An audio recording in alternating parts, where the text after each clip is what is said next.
English അറിയാം, അതുകൊണ്ട് ഞങ്ങൾ ഇംഗ്ലീഷിൽ കമ്മ്യൂണിക്കേറ്റ് ചെയ്യുന്നു.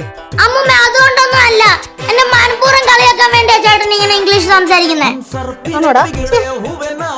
അറിയാം, നിന്റെ ഇംഗ്ലീഷ് വെച്ച് കമ്മ്യൂണിക്കേറ്റ് ചെയ്യുന്നല്ലേ, ഇത് ഞങ്ങളെ വിശ്വസിക്കാം. ശരിടാ അല്ലെ, ചുമ്മാ അതിന്റെ ഇടയിൽ കൂടെ ഇട്ടു.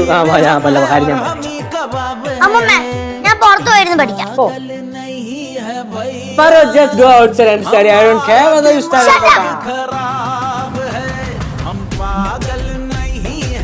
You watermelon coconut thief. I know English very well. Stop making fun of me. I am done with you guys. നിങ്ങൾക്ക് എന്താ വിചാരിച്ച എനിക്ക് ഇംഗ്ലീഷ് അറിയത്തില്ലെന്നാ? നിങ്ങൾക്ക് പറയുന്നത് എനിക്ക് മനസ്സിലാവുന്നില്ലെന്നാ? If you tease me again, I will pull out your tongue. Arre.